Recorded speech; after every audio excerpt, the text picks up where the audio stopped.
प्रणम्यं शिरसा देवं गौरीपुत्रं विनायकम् भक्तावासं स्मरे नित्यम् आयुत्कामर्थसिद्धये। प्रथमं वक्रतुण्डं च एकदन्तं द्वितीयकं तृतीयं कृष्णपिङ्गाक्षं गजवक्त्रं चतुर्थकं लम्बोदरं पञ्चमं च षष्ठं विकटमेव च सप्तमं विघ्नराजेन्द्रं धूम्रवर्णं तथास्तनं नवमं बालचन्द्रं च दशमं तु विनायकम् एकादशं गणपतिं द्वादशं तु गजाननं द्वादशतानि नामानि त्रिशिन्धं यं पतेन्नरः न च विघ्नं भयं तस्य सर्वसिद्धिकरं परम्। विद्यार्थी लभते विद्यां धनार्थी लभते धनं पुत्रार्थी लभते पुत्रं मोक्षार्थी लभते गतिम्। जपेत् गणपतिस्तोत्रं शतभिर्मासेन फलं लदे संवत्सरेण सिद्धिं च लभते नत्र संशयः। अष्टभ्यो ब्राह्मणेभ्यश्च लिखित्वा या समर्पयेत् तस्य विद्या भवेत् सर्वा गणेशस्य प्रसादतः। ॐ इति श्री नारदपुराण संकटनाशन नमः नाम श्री गणेशस्तोत्रं सम्पूर्णम्।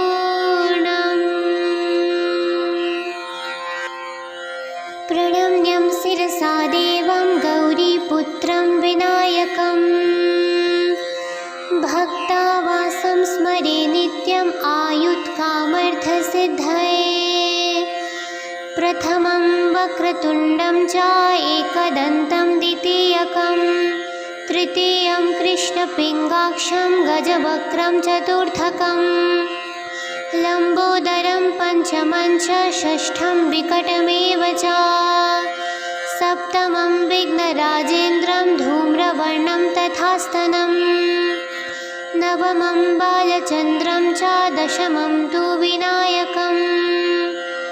एकादशं गणपतिं द्वादशं तु गजाननं द्वादशतानि नामानि त्रिशिन्धं यं पतेन्नरः न च विघ्नं भयं तस्य सर्वसिद्धिकरं परम्। विद्यार्थी लभते विद्यां धनार्थी लभते धनं पुत्रार्थी लभते पुत्रं मोक्षार्थी लभते गतिम्। जपेत् गणपतिस्तोत्रं शतभिर्मासेन फलं लदे संवत्सरेण सिद्धिं च लभते नत्र संशयः। अष्टभ्यो ब्राह्मणेभ्यश्च लिखित्वा या समर्पयेत् तस्य विद्या भवेत् सर्वा गणेशस्य प्रसादतः। ॐ इति श्री नारदपुराण संकटनाशन नमः नाम श्री गणेशस्तोत्रं सम्पूर्णम्। प्रणम्यं शिरसा देवं गौरीपुत्रं विनायकम् भक्तावासं स्मरे नित्यम् आयुत्कामर्थसिद्धये। प्रथमं वक्रतुण्डं च एकदन्तं द्वितीयकं तृतीयं कृष्णपिङ्गाक्षं गजवक्त्रं चतुर्थकं लम्बोदरं पञ्चमं च षष्ठं विकटमेव च सप्तमं विघ्नराजेन्द्रं धूम्रवर्णं तथास्तनं नवमं बालचन्द्रं च दशमं तु विनायकम् एकादशं गणपतिं द्वादशं तु गजाननं द्वादशतानि नामानि त्रिशिन्धं यं पतेन्नरः न च विघ्नं भयं तस्य सर्वसिद्धिकरं परम्। विद्यार्थी लभते विद्यां धनार्थी लभते धनं पुत्रार्थी लभते पुत्रं मोक्षार्थी लभते गतिम्। जपेत् गणपतिस्तोत्रं शतभिर्मासं फलं लदे संवत्सरेण सिद्धिं च लभते नत्र संशयः अष्टभ्यो ब्राह्मणेभ्यश्च लिखित्वा या समर्पयेत् तस्य विद्या भवेत् सर्वगणेशस्य प्रसादतः। ॐ इति श्री नारद पुराण संकटनाशन नमः नाम श्री गणेश स्तोत्रम संपूर्णम्।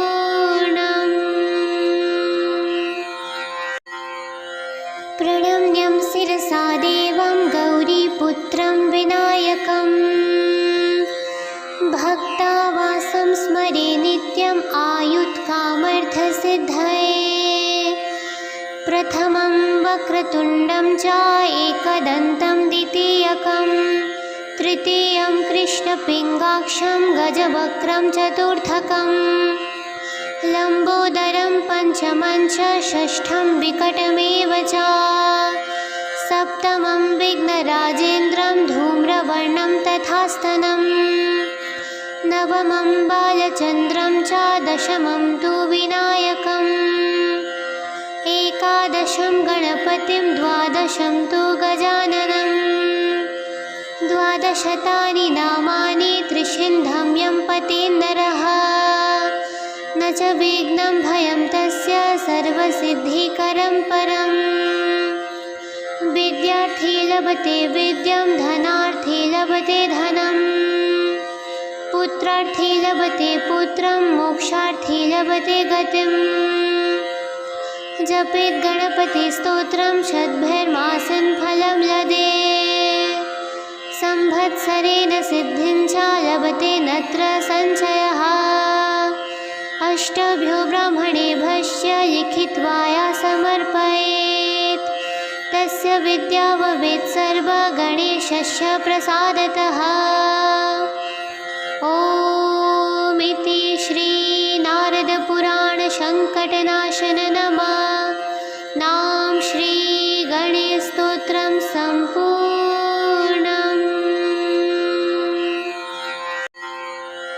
प्रणम्यं शिरसा देवं गौरीपुत्रं विनायकम् भक्तावासं स्मरे नित्यम् आयुत्कामर्थसिद्धये प्रथमं वक्रतुण्डं च एकदन्तं द्वितीयकं तृतीयं कृष्णपिङ्गाक्षं गजवक्त्रं चतुर्थकं लम्बोदरं पञ्चमं च षष्ठं विकटमेव च सप्तमं विघ्नराजेन्द्रं धूम्रवर्णं तथास्तनं नवमं बालचन्द्रं च दशमं तु विनायकम् एकादशं गणपतिं द्वादशं तु गजाननं द्वादशतानि नामानि त्रिशिन्धं यं पतेन् नरः न च विघ्नं भयं तस्य सर्वसिद्धिकरं परम् विद्यार्थी लभते विद्यां धनार्थी लभते धनं पुत्रार्थी लभते पुत्रं मोक्षार्थी लभते गतिम् जपेत् गणपतिस्तोत्रं शतभिर्मासं फलं लदे संवत्सरेण सिद्धिं च लभते नत्र संशयः अष्टभ्यो ब्राह्मणेभ्यश्च लिखित्वा या समर्पयेत् तस्य विद्या भवेत् सर्वगणेशस्य प्रसादतः। ॐ इति श्री नारद पुराण संकटनाशन नमः नाम श्री गणेश स्तोत्रम संपूर्णम्। प्रणम्यं शिरसा देवं गौरीपुत्रं विनायकम् भक्तावासं स्मरे नित्यम् आयुत्कामर्थसिद्धये प्रथमं वक्रतुण्डं च एकदन्तं द्वितीयकं तृतीयं कृष्णपिङ्गाक्षं गजवक्त्रं चतुर्थकं लम्बोदरं पञ्चमं च षष्ठं विकटमेव च सप्तमं विघ्नराजेन्द्रं धूम्रवर्णं तथा तथास्तनं नवमं बालचन्द्रं च दशमं तु विनायकम् एकादशं गणपतिं द्वादशं तु गजाननं द्वादशतानि नामानि त्रिशिन्धं यं पतेन्नरः न च विघ्नं भयं तस्य सर्वसिद्धिकरं परम् विद्यार्थी लभते विद्यां धनार्थी लभते धनं पुत्रार्थी लभते पुत्रं मोक्षार्थी लभते गतिम् जपेत् गणपतिस्तोत्रं शतभिर्मासं फलं लदे संवत्सरेण सिद्धिं च लभते नत्र संशयः अष्टभ्यो ब्राह्मणेभ्यश्च लिखित्वा या समर्पयेत् तस्य विद्या भवेत् सर्वगणेशस्य प्रसादतः ॐ इति श्री नारदपुराण संकटनाशन नमः नाम श्री गणेश स्तोत्रम संपूर्णम्। प्रणम्यं शिरसा देवं गौरीपुत्रं विनायकम् भक्तावासं स्मरे नित्यम् आयुत्कामर्थसिद्धये प्रथमं वक्रतुण्डं च एकदन्तं द्वितीयकं तृतीयं कृष्णपिङ्गाक्षं गजवक्त्रं चतुर्थकं लम्बोदरं पञ्चमं च षष्ठं विकटमेव च सप्तमं विघ्नराजेन्द्रं धूम्रवर्णं तथास्तनं नवमं बालचन्द्रं च दशमं तु विनायकम् एकादशं गणपतिं द्वादशं तु गजाननं द्वादशतानि नामानि त्रिशिन्धं यं पतेन्नरः न च विघ्नं भयं तस्य सर्वसिद्धिकरं परम् विद्यार्थी लभते विद्यां धनार्थी लभते धनं पुत्रार्थी लभते पुत्रं मोक्षार्थी लभते गतिम् जपेत् गणपतिस्तोत्रं शतभिर्मासं फलं लदे संवत्सरेण सिद्धिं च लभते नत्र संशयः अष्टभ्यो ब्राह्मणेभ्यश्च लिखित्वा या समर्पयेत् तस्य विद्या भवेत् सर्वगणेशस्य प्रसादतः ॐ इति श्री नारदपुराण संकटनाशन नमः नाम श्री गणेश स्तोत्रम संपूर्णम्। प्रणम्यं शिरसा देवं गौरीपुत्रं विनायकम् भक्तावासं स्मरे नित्यम् आयुत्कामर्थसिद्धये प्रथमं वक्रतुण्डं च एकदन्तं द्वितीयकं तृतीयं कृष्णपिङ्गाक्षं गजवक्त्रं चतुर्थकं लम्बोदरं पञ्चमं च षष्ठं विकटमेव च सप्तमं विघ्नराजेन्द्रं धूम्रवर्णं तथास्तनं नवमं बालचन्द्रं च दशमं तु विनायकम् एकादशं गणपतिं द्वादशं तु गजाननं द्वादशतानि नामानि त्रिशिन्धं यं पतेन्नरः न च विघ्नं भयं तस्य सर्वसिद्धिकरं परम् विद्यार्थी लभते विद्यां धनार्थी लभते धनं पुत्रार्थी लभते पुत्रं मोक्षार्थी लभते गतिम् जपेत् गणपतिस्तोत्रं शतभिर्मासं फलं लदे संवत्सरेण सिद्धिं च लभते नत्र संशयः अष्टभ्यो ब्राह्मणेभ्यश्च लिखित्वा या समर्पयेत् तस्य विद्या भवेत् सर्वगणेशस्य प्रसादतः ॐ इति श्री नारदपुराण संकटनाशन नमः नाम श्री गणेश स्तोत्रम संपूर्णम्। प्रणम्यं शिरसा देवं गौरीपुत्रं विनायकम् भक्तावासं स्मरे नित्यम् आयुत्कामर्थसिद्धये प्रथमं वक्रतुण्डं च एकदन्तं द्वितीयकं तृतीयं कृष्णपिङ्गाक्षं गजवक्त्रं चतुर्थकं लम्बोदरं पञ्चमं च षष्ठं विकटमेव च सप्तमं विघ्नराजेन्द्रं धूम्रवर्णं तथास्तनं नवमं बालचन्द्रं च दशमं तु विनायकम् एकादशं गणपतिं द्वादशं तु गजाननं द्वादशतानि नामानि त्रिशिन्धं यं पतेन्नरः न च विघ्नं भयं तस्य सर्वसिद्धिकरं परम् विद्यार्थी लभते विद्यां धनार्थी लभते धनं पुत्रार्थी लभते पुत्रं मोक्षार्थी लभते गतिम् जपेत् गणपतिस्तोत्रं शतभिर्मासं फलं लदे संवत्सरेण सिद्धिं च लभते नत्र संशयः अष्टभ्यो ब्राह्मणेभ्यश्च लिखित्वा या समर्पयेत् तस्य विद्या भवेत् सर्वगणेशस्य प्रसादतः। ॐ इति श्री नारदपुराण संकटनाशन नमः नाम श्री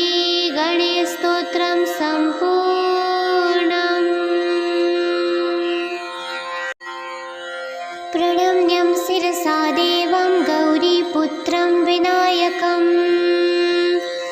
भक्तावासं स्मरे नित्यम् आयुत्कामर्थसिद्धये प्रथमं वक्रतुण्डं च एकदन्तं द्वितीयकं तृतीयं कृष्णपिङ्गाक्षं गजवक्त्रं चतुर्थकं लम्बोदरं पञ्चमं च षष्ठं विकटमेव च सप्तमं विघ्नराजेन्द्रं धूम्रवर्णं तथास्तनं नवमं बालचन्द्रं च दशमं तु विनायकम् एकादशं गणपतिं द्वादशं तु गजाननं द्वादशतानि नामानि त्रिशिन्धं यं पतेन्नरः न च विघ्नं भयं तस्य सर्वसिद्धिकरं परम् विद्यार्थी लभते विद्यां धनार्थी लभते धनं पुत्रार्थी लभते पुत्रं मोक्षार्थी लभते गतिम् जपेत् गणपतिस्तोत्रं शतभिर्मासं फलं लदे संवत्सरेण सिद्धिं च लभते नत्र संशयः अष्टभ्यो ब्राह्मणेभ्यश्च लिखित्वा या समर्पयेत् तस्य विद्या भवेत् सर्वगणेशस्य प्रसादतः।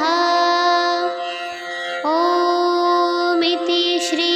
नारदपुराण संकटनाशन नमः नाम श्री गणेश स्तोत्रम संपूर्णम्। प्रणम्यं शिरसा देवं गौरीपुत्रं विनायकम् भक्तावासं स्मरे नित्यम् आयुत्कामर्थसिद्धये प्रथमं वक्रतुण्डं च एकदन्तं द्वितीयकं तृतीयं कृष्णपिङ्गाक्षं गजवक्त्रं चतुर्थकं लम्बोदरं पञ्चमं च षष्ठं विकटमेव च सप्तमं विघ्नराजेन्द्रं धूम्रवर्णं तथास्तनं नवमं बालचन्द्रं च दशमं तु विनायकम्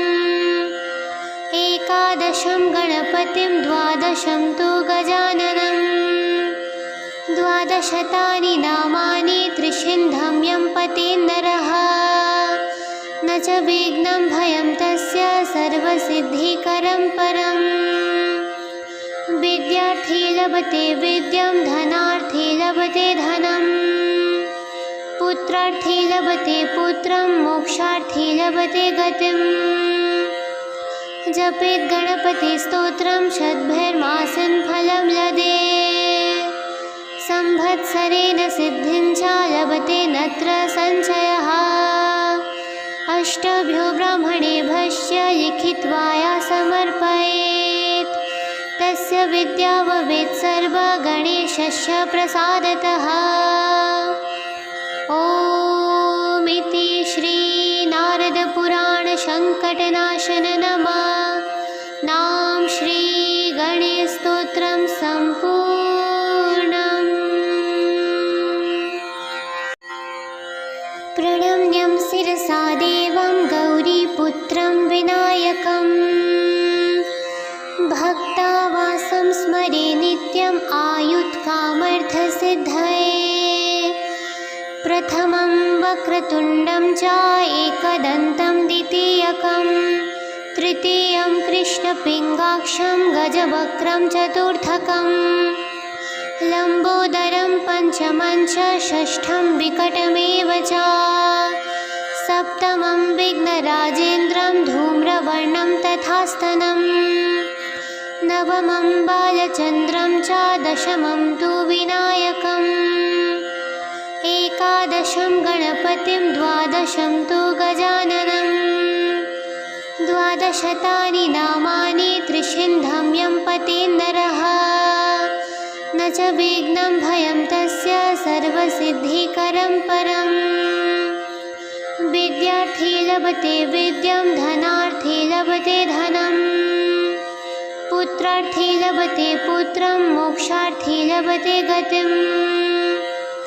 जपेत् गणपतिस्तोत्रं शतभिर्मासं फलं लदे संवत्सरेण सिद्धिं च लभते नत्र संशयः अष्टभ्यो ब्राह्मणेभ्यश्च लिखित्वा या समर्पयेत् तस्य विद्या भवेत् सर्वगणेशस्य प्रसादतः। ॐ इति श्री नारद पुराण संकटनाशन नमः नाम श्री गणेश स्तोत्रम संपूर्णम्। प्रणम्यं शिरसा देवं गौरीपुत्रं विनायकम् भक्तावासं स्मरे नित्यम् आयुत्कामर्थसिद्धये प्रथमं वक्रतुण्डं च एकदन्तं द्वितीयकं तृतीयं कृष्णपिङ्गाक्षं गजवक्त्रं चतुर्थकं लम्बोदरं पञ्चमं च षष्ठं विकटमेव च सप्तमं विघ्नराजेन्द्रं धूम्रवर्णं तथास्तनं नवमं बालचन्द्रं च दशमं तु विनायकम् एकादशं गणपतिं द्वादशं तु गजाननं द्वादशतानि नामानि त्रिशिन्धं यं पतेन् नरः न च विघ्नं भयं तस्य सर्वसिद्धिकरं परम् विद्यार्थी लभते विद्यां धनार्थी लभते धनम् पुत्रार्थी लभते पुत्रं मोक्षार्थी लभते गतिम् जपेत् गणपतिस्तोत्रं शतभिर्मासं फलं लदे संवत्सरेण सिद्धिं च लभते नत्र संशयः अष्टभ्यो ब्राह्मणेभ्यश्च लिखित्वा या समर्पयेत्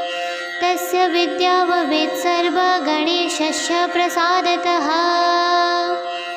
ॐ इति श्री नारद पुराण संकटनाशन नमः नाम श्री गणेश स्तोत्रम संपूर्णम्।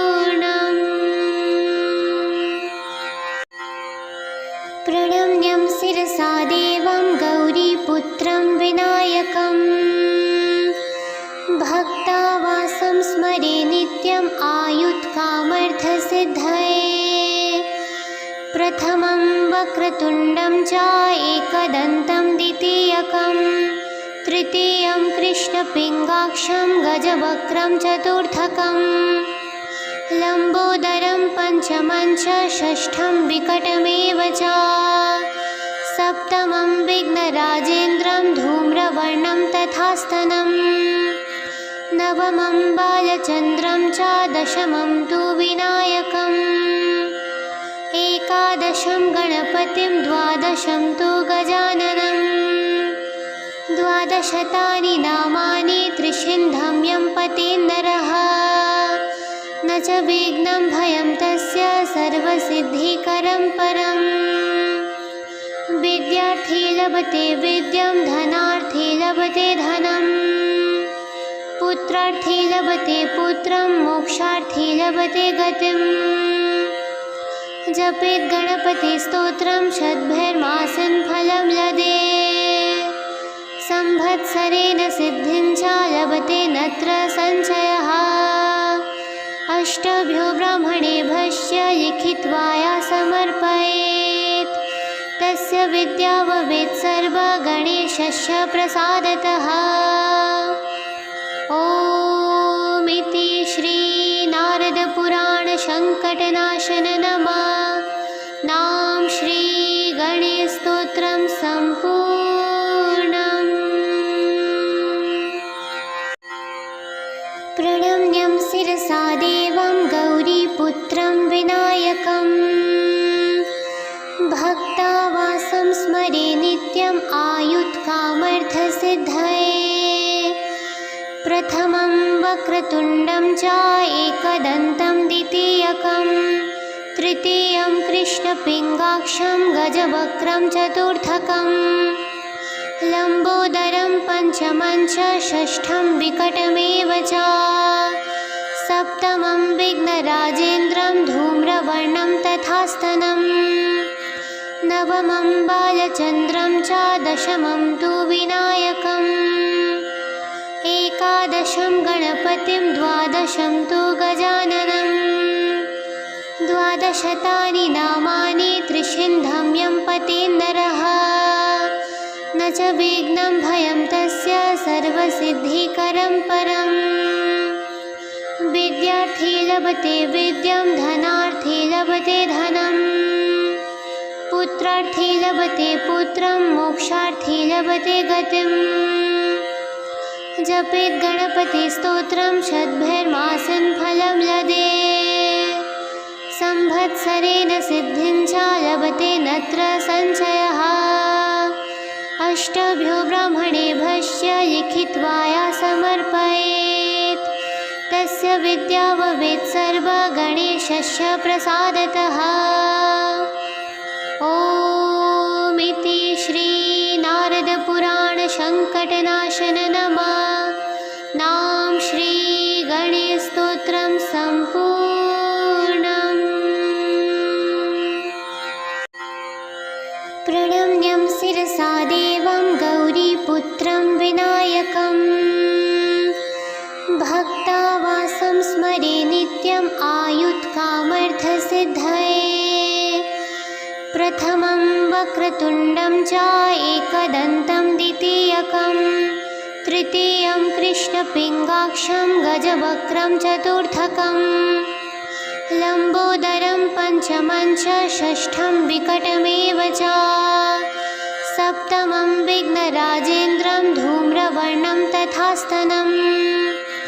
नवमं बालचन्द्रं च दशमं तु विनायकम् एकादशं गणपतिं द्वादशं तु गजाननम् द्वादशतानि नामानि त्रिशिन्धं यं पतेन्नरः न च विघ्नं भयं तस्य सर्वसिद्धिकरं परम् विद्यार्थी लभते विद्यां धनार्थी लभते धनम् पुत्रार्थी लभते पुत्रं मोक्षार्थी लभते गतिम् जपेत् गणपतिस्तोत्रं शतभिर्मासं फलं लदे संवत्सरेण सिद्धिं च लभते नत्र संशयः अष्टभ्यो ब्राह्मणेभ्यश्च लिखित्वा या समर्पयेत् तस्य विद्या भवेत् सर्वगणेशस्य प्रसादतः। ॐ इति श्री नारद पुराण संकटनाशन नमः नाम श्री गणेश स्तोत्र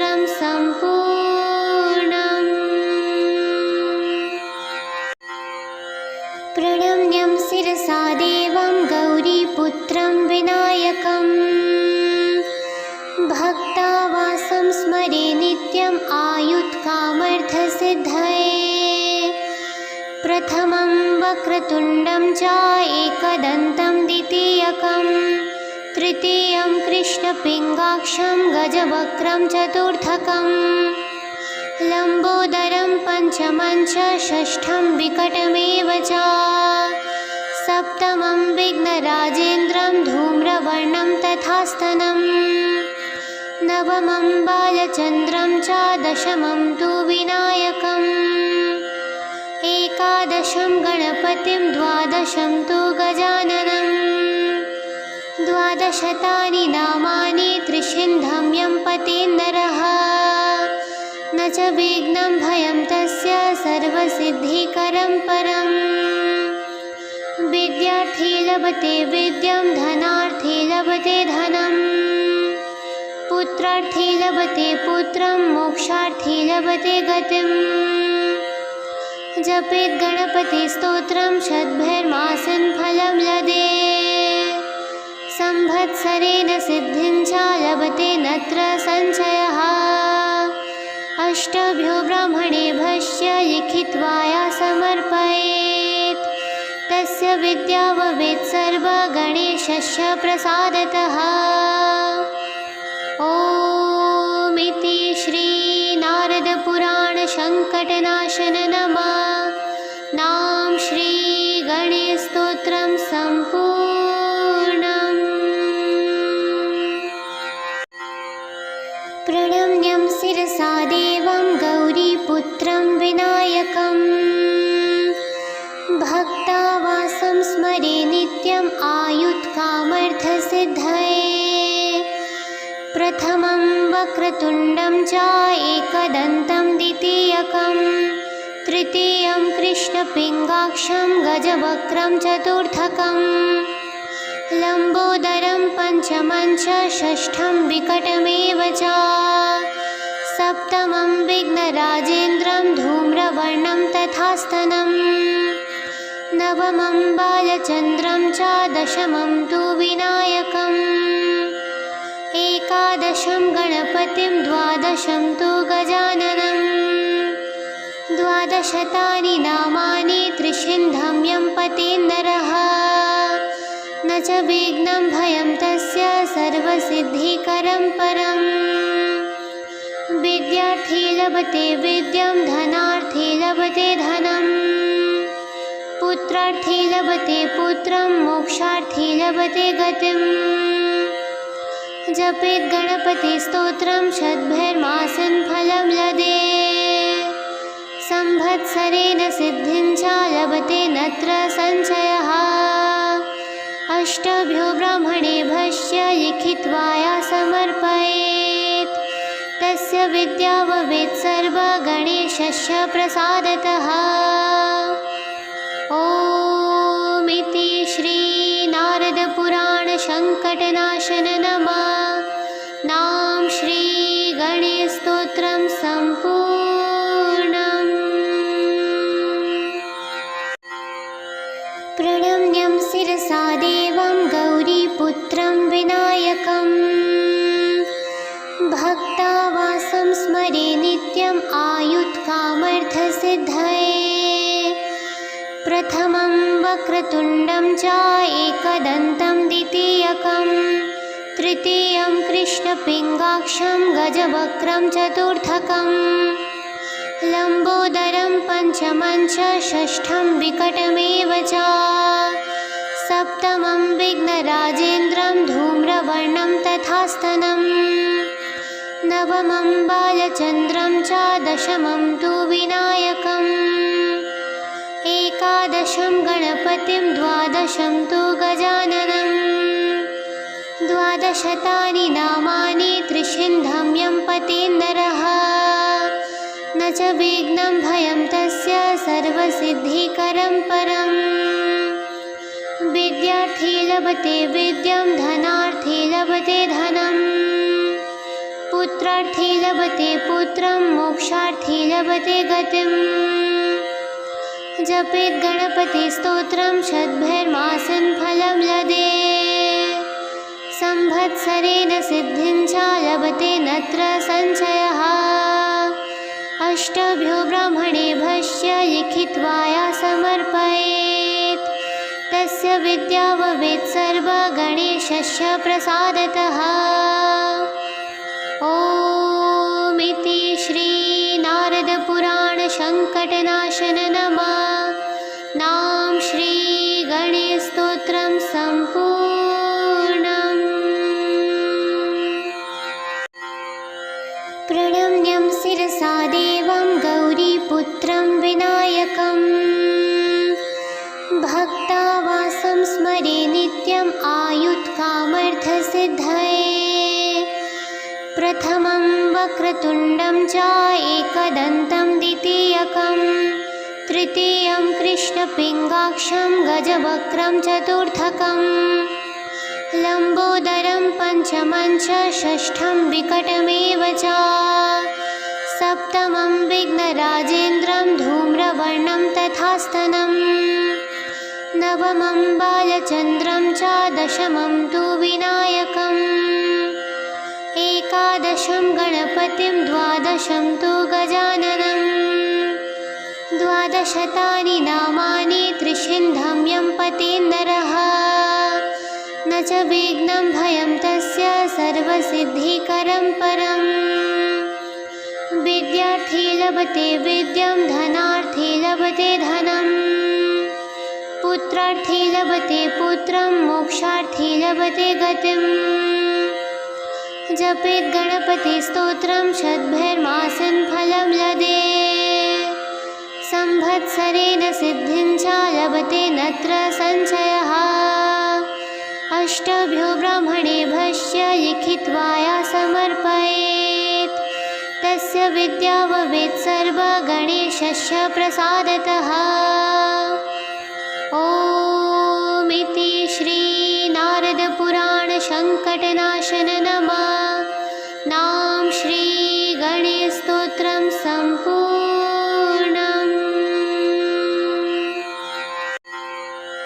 प्रणम्यं शिरसा देवं गौरीपुत्रं विनायकम् भक्तावासं स्मरे नित्यम् आयुत्कामर्थसिद्धये प्रथमं वक्रतुण्डं च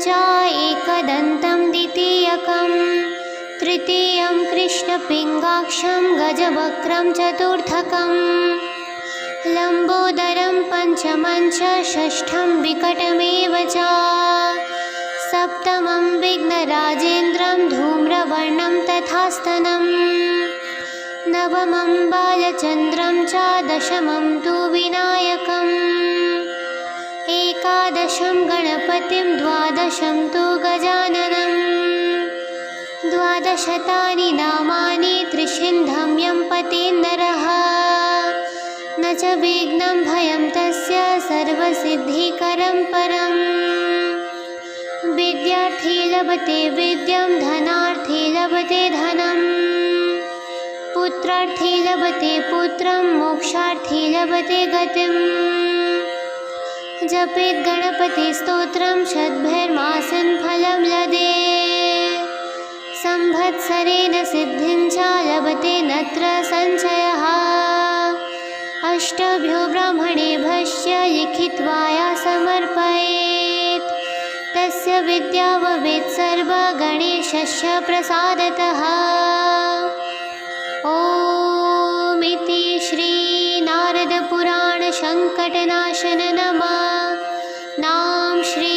गणेश स्तोत्रम संपूर्णम्। प्रणम्यं शिरसा देवं गौरीपुत्रं विनायकम् भक्तावासं स्मरे नित्यम् आयुत्कामर्थसिद्धये प्रथमं वक्रतुण्डं च एकदन्तं द्वितीयकं तृतीयं कृष्णपिङ्गाक्षं गजवक्त्रं चतुर्थकं लम्बोदरं पञ्चमं च षष्ठं विकटमेव च सप्तमं विघ्नराजेन्द्रं धूम्रवर्णं नवमं बालचन्द्रं च दशमं तु विनायकम्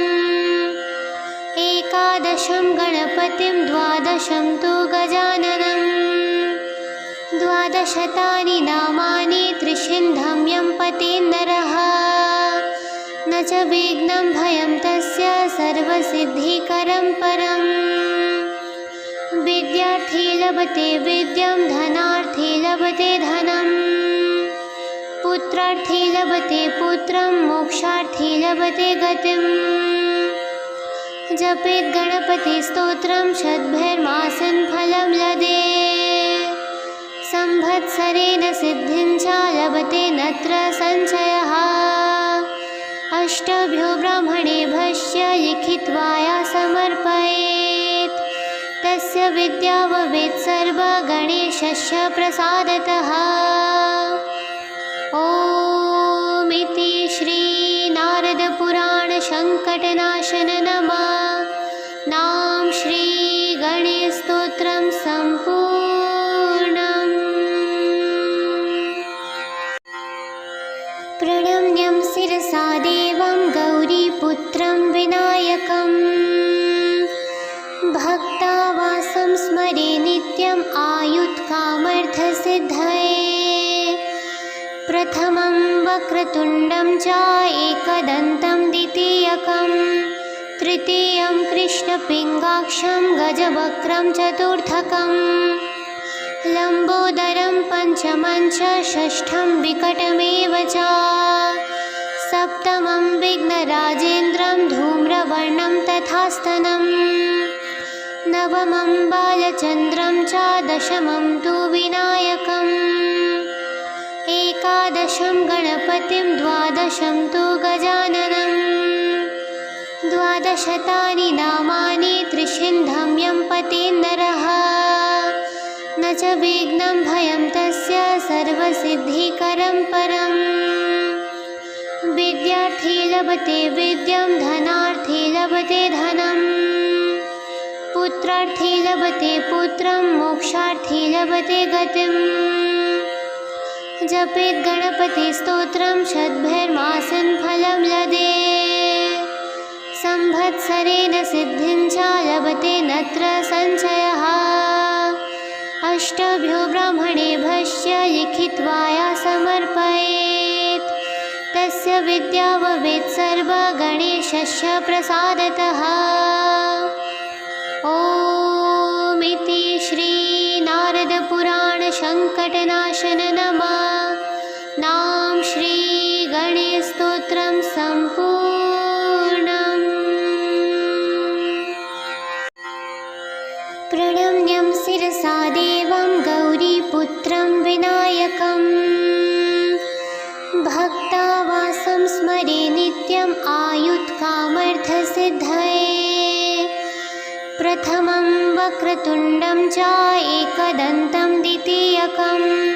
तृतीयं कृष्णपिङ्गाक्षं गजवक्त्रं चतुर्थकं लम्बोदरं पञ्चमं च षष्ठं विकटमेव च सप्तमं विघ्नराजेन्द्रं धूम्रवर्णं तथास्तनं नवमं बालचन्द्रं च दशमं तु विनायकम् एकादशं गणपतिं द्वादशं तु गजाननम् द्वादशतानि नामानि त्रिशिन्धं यं पतेन्नरः न च विघ्नं भयं तस्य सर्वसिद्धिकरं परम् विद्यार्थी लभते विद्यां धनार्थी लभते धनम्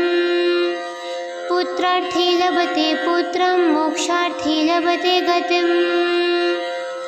जपेत् गणपतिस्तोत्रं शतभिर्मासं फलं लदे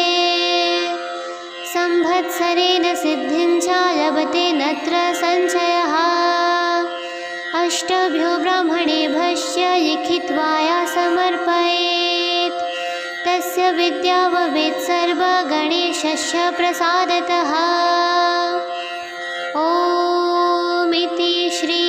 नारद पुराण संकटनाशन नमः नाम श्री गणेश स्तोत्रम संपूर्णम् प्रणम्यं शिरसा देवं गौरीपुत्रं विनायकम् भक्तावासं स्मरे नित्यम् आयुत्कामर्थसिद्धये प्रथमं वक्रतुण्डं च एकदन्तं द्वितीयकं तृतीयं कृष्णपिङ्गाक्षं गजवक्त्रं चतुर्थकं लम्बोदरं पञ्चमं च षष्ठं विकटमेव च सप्तमं विघ्नराजेन्द्रं धूम्रवर्णं तथास्तनं नवमं बालचन्द्रं च दशमं तु विनायकम् एकादशं गणपतिं द्वादशं तु गजाननं द्वादशतानि नामानि त्रिशिन्धं यं पतेन्नरः न च विघ्नं भयं तस्य सर्वसिद्धिकरं परम् विद्यार्थी लभते विद्यां धनार्थी लभते धनम् पुत्रार्थी लभते पुत्रं मोक्षार्थी लभते गतिम् जपेत् गणपतिस्तोत्रं शतभिर्मासन् फलं लदे संवत्सरेण सिद्धिं च लभते नत्र संशयः अष्टभ्यो ब्राह्मणेभ्यश्च लिखित्वा या समर्पयेत् तस्य विद्या भवेत् सर्वगणेशस्य प्रसादतः। ॐ इति श्री नारदपुराण संकटनाशन नमः नाम श्री गणेशस्तोत्रं सम्पूर्णम्। प्रणम्यं शिरसा देवं गौरीपुत्रं विनायकम् भक्तावासं स्मरे नित्यम् आयुत्कामर्थसिद्धये प्रथमं वक्रतुण्डं च एकदन्तं द्वितीयकं तृतीयं कृष्णपिङ्गाक्षं गजवक्त्रं चतुर्थकं लम्बोदरं पञ्चमं च षष्ठं विकटमेव च सप्तमं विघ्नराजेन्द्रं धूम्रवर्णं तथास्तनं नवमं बालचन्द्रं च दशमं तु विनायकम् एकादशं गणपतिं द्वादशं तु गजाननं द्वादशतानि नामानि त्रिशिन्धं यं पतेन्नरः न च विघ्नं भयं तस्य सर्वसिद्धिकरं परम् विद्यार्थी लभते विद्यां धनार्थी लभते धनम् पुत्रार्थी लभते पुत्रं मोक्षार्थी लभते गतिम् जपेत् गणपतिस्तोत्रं शतभिर्मासन् फलं लदे संवत्सरेण सिद्धिं च लभते नत्र संशयः अष्टभ्यो ब्राह्मणेभ्यश्च लिखित्वा या समर्पयेत् तस्य विद्या भवेत् सर्वगणेशस्य प्रसादतः। ॐ इति श्री नारदपुराण संकटनाशन नमः नाम श्री गणेशस्तोत्रं सम्पूर्णम्। प्रणम्यं शिरसा देवं गौरीपुत्रं विनायकम् भक्तावासं स्मरे नित्यम् आयुत्कामर्थसिद्धये प्रथमं वक्रतुण्डं च एकदन्तं द्वितीयकं तृतीयं कृष्णपिङ्गाक्षं गजवक्त्रं चतुर्थकं लम्बोदरं पञ्चमं च षष्ठं विकटमेव च सप्तमं विघ्नराजेन्द्रं धूम्रवर्णं तथास्तनं नवमं बालचन्द्रं च दशमं तु विनायकम् एकादशं गणपतिं द्वादशं तु गजाननं द्वादशतानि नामानि त्रिशिन्धं यं पतेन्नरः न च विघ्नं भयं तस्य सर्वसिद्धिकरं परम् विद्यार्थी लभते विद्यां धनार्थी लभते धनम् पुत्रार्थी लभते पुत्रं मोक्षार्थी लभते गतिम् जपेत् गणपतिस्तोत्रं शतभिर्मासं फलं लदे संवत्सरेण सिद्धिं च लभते नत्र संशयः अष्टभ्यो ब्राह्मणेभ्यश्च लिखित्वा या समर्पयेत् तस्य विद्या भवेत् सर्वगणेशस्य प्रसादतः। ॐ इति श्री नारद पुराण संकटनाशन नमः नाम श्री गणेश स्तोत्रम संपूर्णम्। प्रणम्यं शिरसा देवं गौरीपुत्रं विनायकं भक्तावासं स्मरे नित्यम् आयुत्कामर्थसिद्धये प्रथमं वक्रतुण्डं च एकदन्तं द्वितीयकं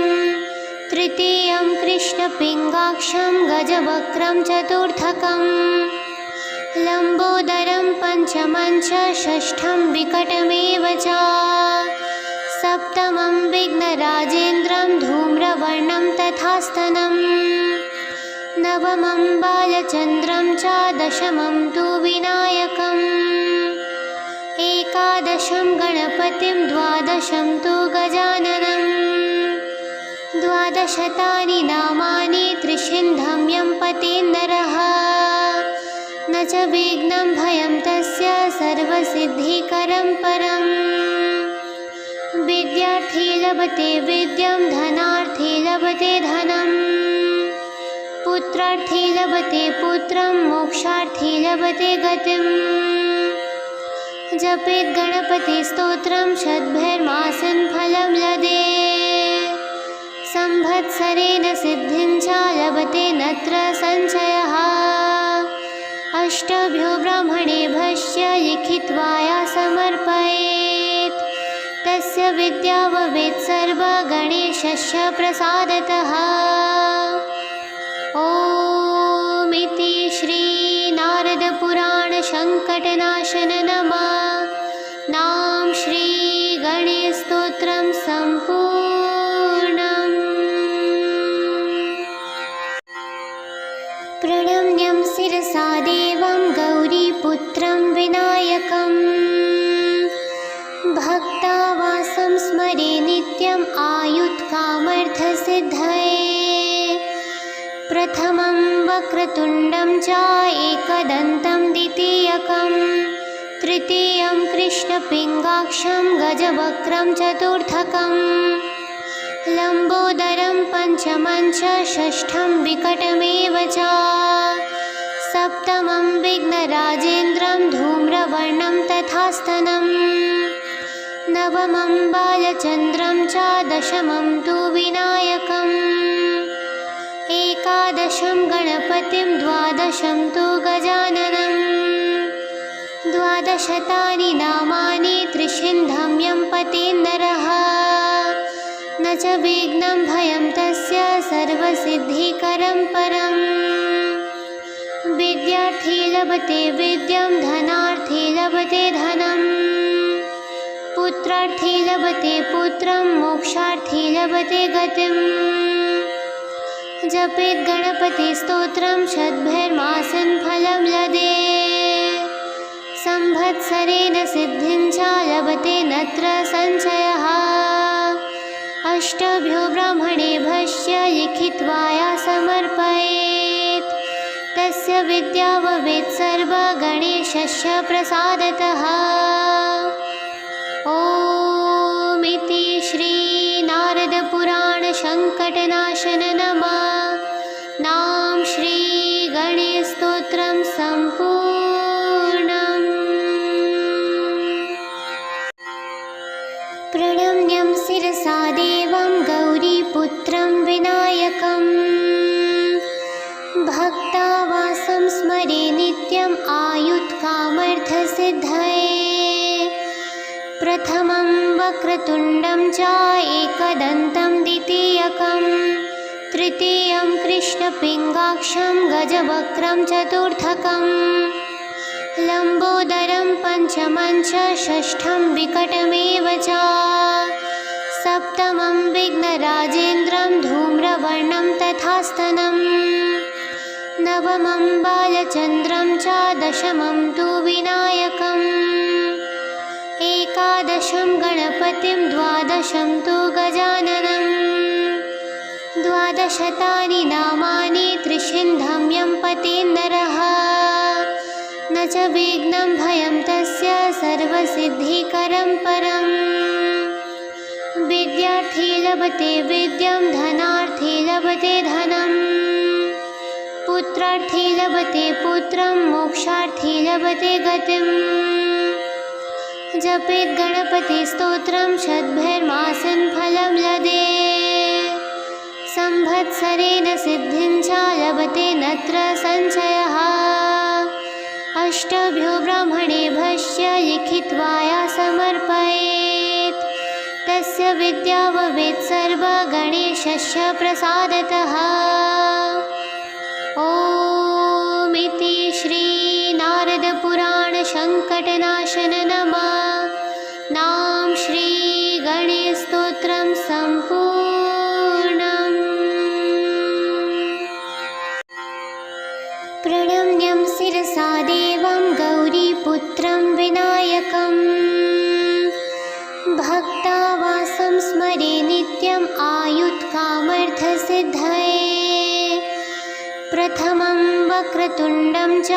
एकदन्तं द्वितीयकं तृतीयं कृष्णपिङ्गाक्षं गजवक्त्रं चतुर्थकं लम्बोदरं पञ्चमं च षष्ठं विकटमेव च सप्तमं विघ्नराजेन्द्रं धूम्रवर्णं तथास्तनम् नवमं बालचन्द्रं च दशमं तु विनायकम् एकादशं गणपतिं द्वादशं तु गजाननम् द्वादशतानि नामानि त्रिशिन्धं यं पतेन्नरः न च विघ्नं भयं तस्य सर्वसिद्धिकरं परम् विद्यार्थी लभते विद्यां धनार्थी लभते धनम् पुत्रार्थी लभते पुत्रं मोक्षार्थी लभते गतिम् जपेत् गणपतिस्तोत्रं शतभिर्मासेन फलं लभेत् संवत्सरेण सिद्धिं च लभते नत्र संशयः अष्टभ्यो ब्राह्मणेभ्यश्च लिखित्वा या समर्पयेत् तस्य विद्या भवेत् सर्वगणेशस्य प्रसादतः। ॐ इति श्री नारद पुराण संकटनाशन नमः नाम श्री गणेश स्तोत्रम संपूर्णम्।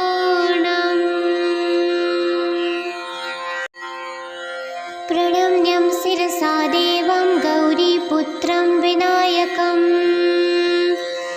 भक्तावासं स्मरे नित्यम् आयुत्कामर्थसिद्धये प्रथमं वक्रतुण्डं च एकदन्तं द्वितीयकं तृतीयं कृष्णपिङ्गाक्षं गजवक्त्रं चतुर्थकं लम्बोदरं पञ्चमं च षष्ठं विकटमेव च सप्तमं विघ्नराजेन्द्रं धूम्रवर्णं तथास्तनम् नवमं बालचन्द्रं च दशमं तु विनायकम् एकादशं गणपतिं द्वादशं तु गजाननम् द्वादशतानि नामानि त्रिशिन्धं यं पतेन्नरः न च विघ्नं भयं तस्य सर्वसिद्धिकरं परम्